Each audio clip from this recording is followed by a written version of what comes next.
Bonjour et bienvenue. Je fais une petite vidéo ce soir parce qu'il y a une petite curiosité avec mes disques durs en RAID sur le VRTX. Donc dans le châssis du VRTX, donc dans la baie de disque, j'ai pour rappel 12 disques de 600 Go. Et dans le châssis VRTX, j'avais déjà fait des vidéos à ce sujet sur geekonweb.fr, je vous laisse faire une recherche si vous le souhaitez. Je vous explique ce que c'est qu'un VRTX.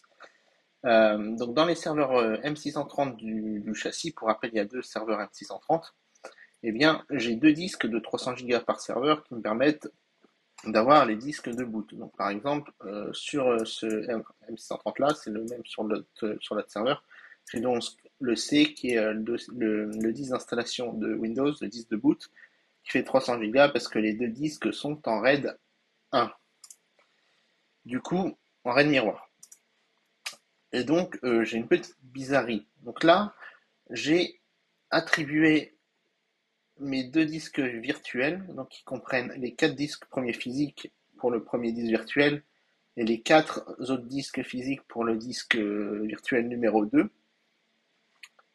Si je regarde disque virtuel, le virtual disque 0 plutôt, pardon, il est attribué au. Il a ces quatre premiers disques là, le 0, le 1, le 2, le 3, et le disque virtuel numéro 1, il a donc les disques 4, 5 et 7. 4, 5, 6, 7. Donc ça, c'est pour les deux disques virtuels.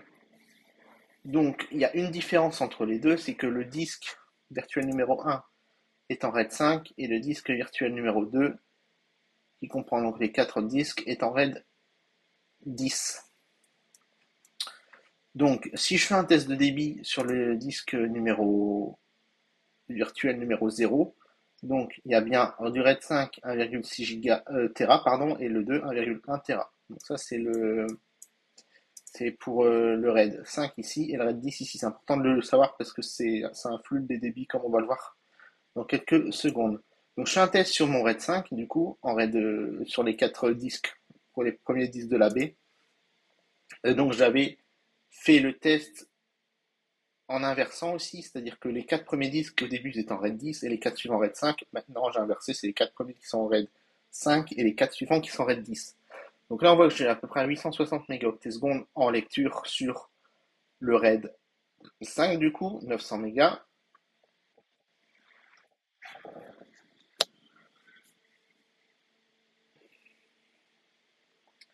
Voilà, donc maintenant il va faire le test en lecture, pardon.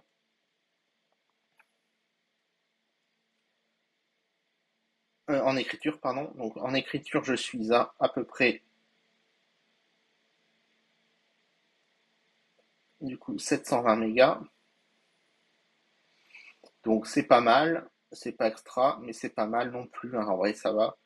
À savoir que les disques sont des disques donc, de 600 Go, comme je l'ai dit, à 6 gigabits seconde, et ils ont une vitesse de rotation de 10 000 tours minute, je crois. Donc c'est correct, hein. Sans être excellent, c'est très correct quand même. C'est du disque dur, encore une fois. Donc voilà pour le RAID 5. Et le RAID 10, en théorie, le RAID 10, c'est une addition de RAID 0 et de RAID 1. Donc c'est du RAID miroir. C'est pour ça que sur 4 disques, on en perd la moitié en stockage. Mais c'est aussi un RAID 0, c'est-à-dire que normalement, on est censé améliorer le débit. Sauf que en RAID 5, comme on va le voir, j'ai des meilleures performances qu'en RAID 10, alors que le RAID 5, il y a un disque de parité, et les trois autres disques, on en a 4, servent au stockage des données. Donc là, c'est quand même curieux que j'ai beaucoup moins de débit en RAID 10 qu'en RAID 5. J'ai encore une fois essayé d'inverser les disques et ça me fait la même. Alors là, je vous avoue, je suis vraiment bas. Tout à l'heure, j'ai fait le test, j'étais plutôt dans les 700 mégas en lecture et dans les 550, 600 en écriture. Donc là, ça m'étonne un peu quand même, je suis quand même bas. Je vais refaire un test peut-être tout à l'heure. Mais là, moins de 500 mégaoctets seconde, c'est quand même pas énorme.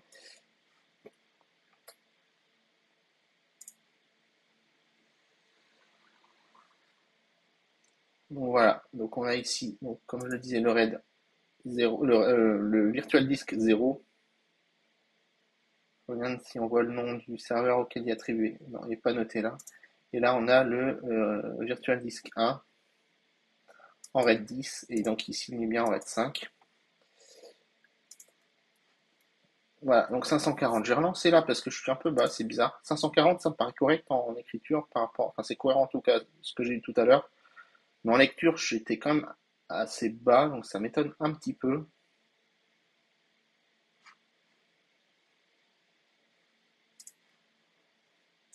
Ouais, je suis dans les mêmes eaux. Bon, ok, c'est curieux. Donc voilà, donc ça c'est pour le RAID 10. Donc en RAID 10, j'ai moins de débit. Je suis étonné. Franchement, je suis étonné. Ok, bon, voilà, c'est ça que je voulais montrer, c'est que j'ai quand même deux double de débit là, du coup, entre le RAID 5 et le RAID 10, j'ai deux fois plus de débit en lecture en RAID 5 qu'en RAID 10, et en écriture, je suis bien en dessous aussi en RAID 10, donc ça aurait dû être l'inverse, je crois, enfin, c'est un peu bizarre. Voilà. Bon, maintenant, je vais voir pourquoi j'ai ça, et je vais juste, avant vous montrer, dès que ça se sera terminé, je vais vous montrer le débit que j'ai sur les deux disques du disque interne qui sont des disques du serveur, je veux dire, en interne dans le serveur M630. Je vais vous montrer le débit que j'ai en sachant que c'est un RAID 1, oui c'est un RAID 1 sur deux disques, avec des disques de 300 Go, donc deux fois moins gros que ceux-là, sauf qu'ils sont à 15 000 tours minute, donc ils tournent plus vite, et ils ont surtout un débit de 12 gigabits seconde, donc le double. Et on va le voir, ça se ressent largement sur les perfs, puisque là, comme je le disais dans notre vidéo, hein, j'ai toujours les mêmes performances. J'ai du débit digne d'un NVMe Gen 4, donc c'est quand même pas mal du tout. Je suis aux alentours des 6 gigaoctets secondes en lecture et des 6,4, 6,5 gigaoctets par seconde en écriture.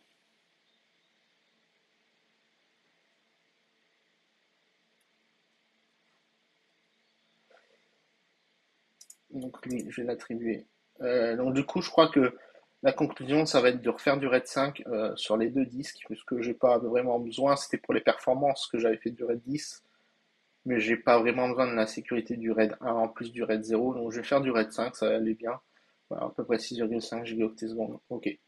Bon, ça c'est pour ce disque-là. Donc je vais en profiter de cette vidéo pour vous montrer comment on change un RAID sur un l'IDRAC d'un VRTX.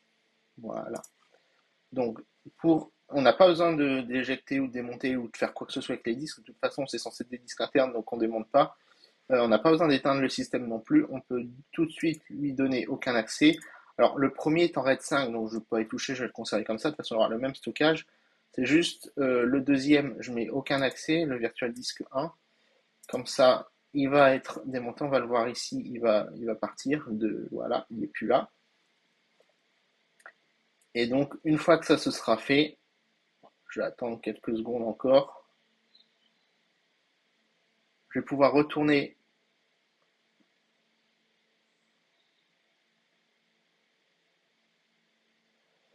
dans l'onglet Gérer des disques virtuels. S'il veut bien se dépêcher, merci. Ok, gérer.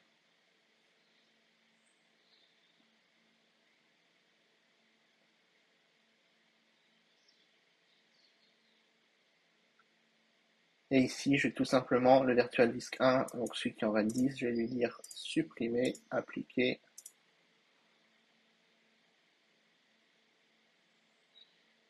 Donc là, je suis en train de supprimer le disque virtuel 1. C'est bien ce qui est en train de se faire, hein, on ne se trompe pas. Et toujours dans les disques virtuels, on ne touche pas au disque physique, eux ils sont installés, on n'y touche pas. Je vais ensuite pouvoir aller créer un autre disque, donc un nouveau disque virtuel sur les mêmes disques physiques, mais le disque virtuel sera différent, puisqu'il ne sera plus en RAID 10, mais en RAID 5. Puisque j'ai les meilleures performances en RAID 5, curieusement. Donc, en fait, je pense qu'il aurait fallu tester un RAID 10, mais pour avoir l'équivalent de 3 disques qui tournent comme en RAID 5, enfin, qui sont utiles au stockage, c'est-à-dire un RAID 10, il aurait fallu prendre 6 disques pour avoir la moitié, donc 3. Ce qui m'aurait permis peut-être d'avoir les mêmes pertes. Donc je vais tester ça après. D'abord, je teste ça tout de suite parce que si j'attends, il va me rester que 4 disques de libre, donc je ne pourrais pas faire de RAID 6, de RAID 10 sur 6 disques. Il faut que je le fasse maintenant. Parce que comme on voit, il me reste que 8 disques. Donc je vais utiliser ces 6 disques-là en RAID 10. faut d'abord sélectionner le type de RAID qu'on veut et ensuite les disques. 5, 6, 3 et 3, 6. Ok, RAID 10. Donc j'aurai 1,6 Tera de stockage. Donc comme en RAID 5, c'était la même. C'est normal puisque le stockage utile sera identique, étant donné qu'on utilise la moitié des disques. Donc 3 x 6, ça fait 1600 à peu près. 3 x 600, ça fait 1600.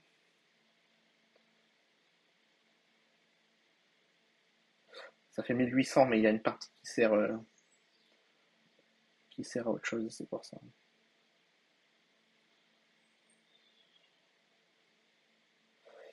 Ok, donc là, le RAID est en train d'être créé.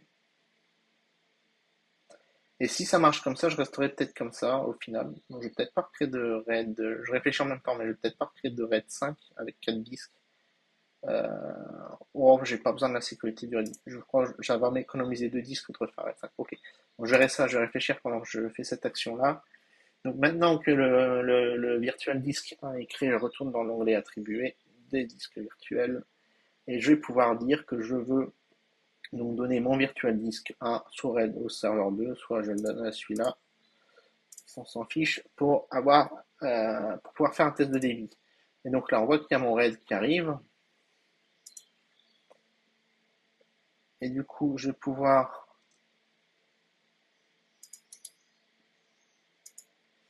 Oui, ils font le même poids, ils font le même stockage. Donc c'est celui-là.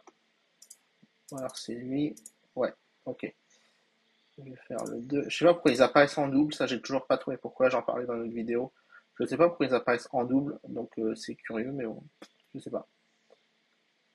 Ok, donc lui c'est bon, je vais pouvoir créer mon volume, maintenant qu'il est initialisé, mettre data 2 et on peut y aller. Ok, donc je sélectionne mon RAID 10 qui est ici, il ne faut pas se tromper parce qu'ils font le même stockage, ils ont la même capacité, et j'espère que j'aurai des résultats au moins similaires au RAID 5 parce que c'est curieux. Ouais, c'est mieux, mais c'est curieux quand même. C'est un peu mieux. Je suis encore un peu en dessous du RAID 5, bizarrement, alors qu'il y a autant de disques qui servent, au final, qui tournent. Je, franchement, je m'attendais à avoir des meilleurs résultats parce qu'il y a le côté RAID 0 du RAID 10, mais c'est très bizarre. Bon, ok. Ouais, je refais un RAID 5 du coup parce que je suis bien en dessous quand même en termes de performance et c'est les perfs qui m'intéressent, c'est pas tellement la sécurité là pour le coup. Il n'y a pas de données vraiment utiles qu'il faut absolument conserver, donc pas très grave. Ok, bon, ben, en écriture, c'est guère beaucoup mieux non plus. Ok, donc là, c'est tout bon. Je regarde juste la batterie de AirPods. Ok, 95. Voilà, donc ok, donc là, c'est tout bon. Bon, le test est ce qu'il est. C'est un peu en dessous de ce à quoi je m'attendais. Je m'attendais au moins à être autour du gigaoctet seconde. Je suis à 730. Bon, ok, ok, certes. Donc, je vais maintenant supprimer le virtual disk 1. Je l'enlève de l'attribution. Un petit malin, aucun accès, ok, à expliquer. Voilà, donc on attend. Il y a beaucoup d'attentes avec Irak, hein. Il est assez long comme machin, mais c'est un peu pénible parce que ça pourrait se faire, c'était presque instantané. Ça se ferait en 2-3 minutes max, grand max. Mais là, il faut attendre pas mal de temps. Au final, on passe plus de temps à attendre qu'à faire des actions. C'est un peu pénible, mais c'est comme ça. Je sais pas pourquoi c'est aussi long. C'est le cas avec tous mes serveurs Dell, donc je m'inquiète pas trop. C'est pas un bug ou quoi que ce soit. C'est juste que voilà, la puce qui gère l'IDIAC ne doit pas être forcément ultra rapide. En même temps, on n'attend pas à avoir un i9 là-dedans, mais ça doit être un truc, c'est un peu bizarre. Bon, ok. Alors, le virtual disk 1, supprimé. Ok. Je vais refaire RAID 5 donc, sur les 4 disques, du coup. Les 4 disques, donc les disques 3, dans les disques si, disques, non, les disques 4, 5, 6, 7, c'est ça. Parce que le 0, le 1, le 2 et le 3 sont déjà pris, donc c'est 4, 5, 6, 7. Faut pas se tromper parce que on commence pas à compter à partir de 1 avec l'informatique, souvent on commence à partir de 0. Donc faut pas se tromper, surtout dans ce truc-là, si tu prends le disque 1 en me disant c'est le premier disque, bah non en fait c'est le deuxième. Donc faut faire gaffe à ça à chaque fois. Bon, c'est pas très grave quand on le sait, c'est bon, mais faut faire attention quand même. J'essaie de meubler pendant qu'il supprime mon liste virtuelle, donc c'est un RAID en fait. Voilà, donc créer maintenant.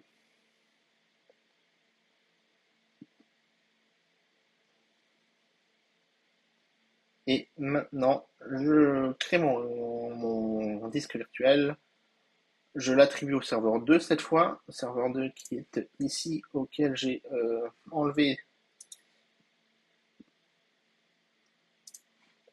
Alors oui, je sais que la barre des tâches est toute petite, ça va être résolu au prochain reboot normalement. Alors, c'est parce que je suis sur un écran 4K et du coup Windows Server 2012 il a pas trop l'habitude des écrans 4K. Enfin bref, en fait c'est ça le truc. Bon, bref. Donc là on voit qu'il n'y a plus il y a plus que les disques internes, il n'y a plus de disques du châssis, donc je vais lui réattribuer du coup en RAID 5 les disques 4, 5, 6, 7. Il y a les identifiants ici aussi en RAID 5. Donc j'aurai 1,64 Tera toujours, mais j'utilise deux disques de moins. Donc ça m'intéresse. La taille minimum et inférieure à la taille. C'est quoi ce truc? Ce qu'il me raconte? RAID 5. C'est bizarre. Le châssis, la taille choisie doit être supérieure à la taille. Ben. C'est bon. Qu'est-ce que c'est que ce bazar? Ok. En giga, ça passe. En Tera, il veut pas. Alors que c'est la même valeur, mais tant pis. Je ne sais pas. Pas très grave, il m'a jamais embêté que ça jusqu'à maintenant. Ok, certes. Alors, du coup,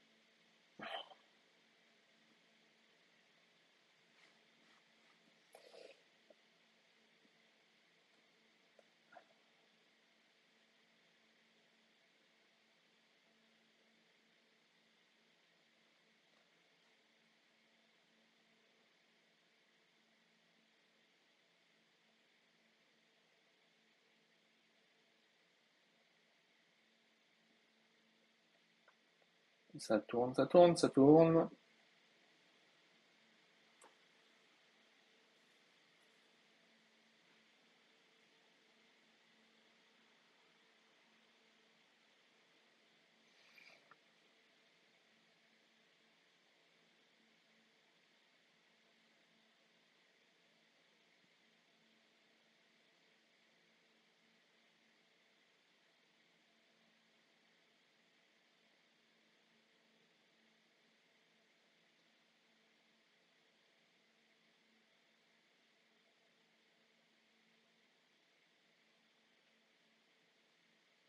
Voilà. Ensuite, je vais en attribuer comme tout à l'heure. Et j'attribue donc le disque virtuel 1 au serveur 99 TL, etc. Accès total, ok. Voilà, donc là, ici, on va avoir le disque qui va arriver, voilà. Alors le truc bizarre, c'est que du coup là j'ai un poil plus de stockage, donc c'est pas très grave. Je, j'initialise, je crée mon disque, voilà. Je vous ai déjà montré ça plusieurs fois, donc j'ai coupé la vidéo là parce que sinon il va être un peu, elle va être trop longue. Et voilà, donc voilà, j'espère que, bah, j'espère rien en fait. Je sais juste si vous avez une explication concernant les performances en lecture-écriture des disques, que ce soit en RAID 5 ou en RAID 10, pour m'expliquer pourquoi en RAID 5 j'ai des meilleures performances qu'en RAID 10, même en utilisant le même nombre de disques utiles au stockage des données en RAID 10 qu'en RAID 5, c'est-à-dire 3 disques dans les deux cas. Pourquoi j'ai des meilleures performances en RAID 5 qu'en RAID 10? Parce que je m'attendais vraiment à ce que ce soit l'inverse. Voilà, donc si vous avez une explication à ça, bah, je vous laisse laisser un commentaire en dessous de la vidéo. Et je vous dis à bientôt. Bye bye.